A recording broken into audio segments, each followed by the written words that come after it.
May your relationship flourish like this pup and duck. What are some little known relationship green flags? The ability to coexist in very companionable silence. A friend of mine once said when silence is not cringe, the friendship is real. My dad always told me all I needed to do to make friends was to be okay at talking, good at listening, and excellent at shutting the duck up.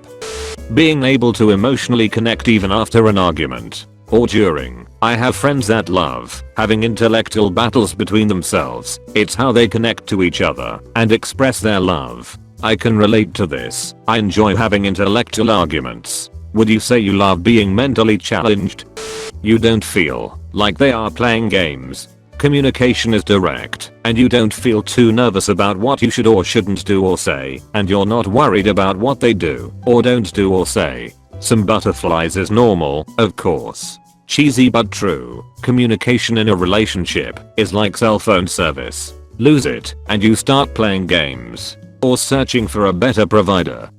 No matter how angry you are at one another, you will still go out of your way or they go out of their way to help. I'll be wicked pissed, but I'll angrily make my wife her favorite dinner, even though I don't want to eat.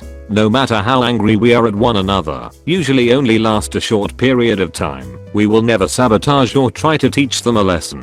Many times, it ends up being both apologizing to one another. Arguing and getting angry is just part of a relationship and unavoidable. It is how you deal with it that sets it apart from a healthy relationship versus a bad one. I love the mental image of you angrily stirring, muttering under your breath as you carefully measure ingredients and punch in the settings for the oven, just filled with fury, crossing your arms tightly over your chest as you glare at the food while it cooks. I remember the time I was pissed at my SO, and then she accidentally spilled some sauce on her lap and I angrily helped her clean it up with my hanky.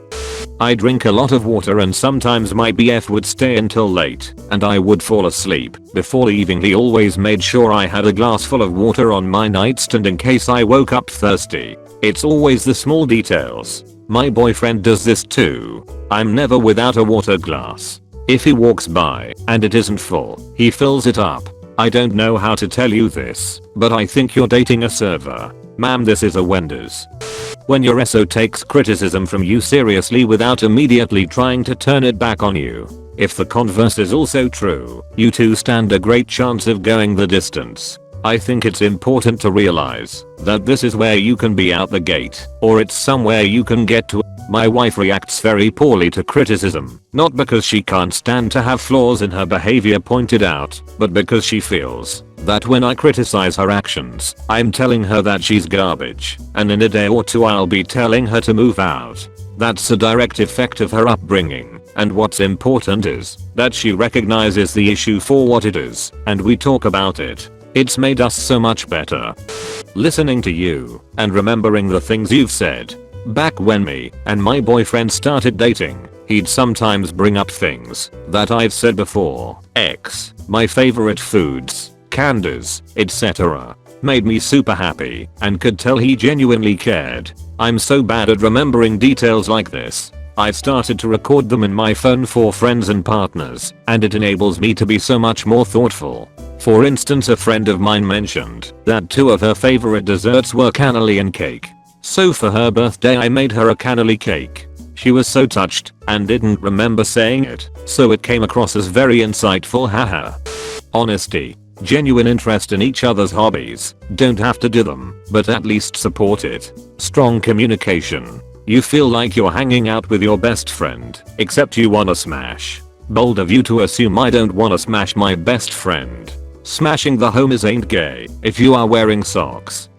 Active listening. Not just being there while you talk, acutely giving opinions, advice if asked for, and generally caring for the conversion. Bonus. Active listening during an argument. Not trying to win, but trying to resolve the problem. This is super important, but also the polar opposite is important.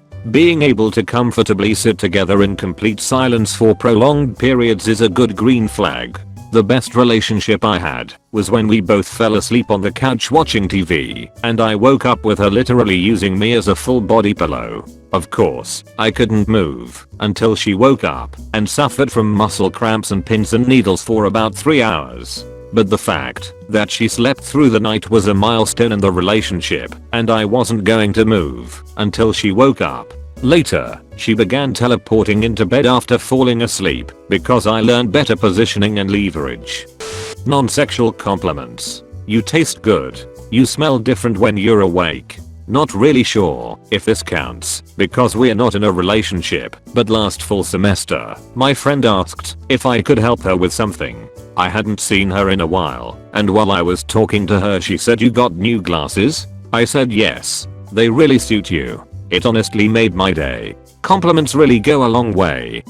Laughter. And also, I've been with my partner for 40 years this month, and I still smile when I see him across a room. He still makes me laugh, and my heart soars when I think of him. Awesome. And congratulations to you both. Been with my wife almost 10 years now, and she always tells me how she loves that I make her laugh at least once every day. I hope she still says the same thing 30 years from now. If it's a chore you both hate, you do it together. My late husband and I both hated folding laundry, but it had to be done. So we always did it together. Made the chore less of a pain. My dad did that with us growing up. Anytime he needed to run errands or do housework he would ask me or my brother to keep him company and talk to him. He said that made it was less about being bored and annoyed by doing chores and more happy hanging out and bonding time with his kids. It was always fun too. He genuinely did like spending time with us and joking around. We were never super close because he was pretty strict, but I always liked that quality time with him. It's a pretty convoluted story, but I was dating a guy, had to drive his car to get him from a situation, and wrecked his car due to mechanical failure, and called my mama to come get me so we could go get him. Rescued him. Then had to tell him I'd wrecked his car. His first question, "Are you okay?" My mom overheard. That one's a keeper. They trust you to stay at their apartment alone. Yeah. I thought I was the only one. The first time my partner said I could stay at his place in the morning to sleep in when he ran errands made me feel so good. When they do this, you gotta promptly steal everything they own. The real life pro tip is always in the comments. You recommend them a book or movie and they actually take the time to check it out. Once I dated a guy who would lie about watching things I recommended. I didn't figure it out at first, but when he told me that I felt so heartbroken. Why? Yeah, I just broke up with a person who would sometimes tell me yeah, I lied about that just to shut you up when I would bring up a situation or something. What a jerk.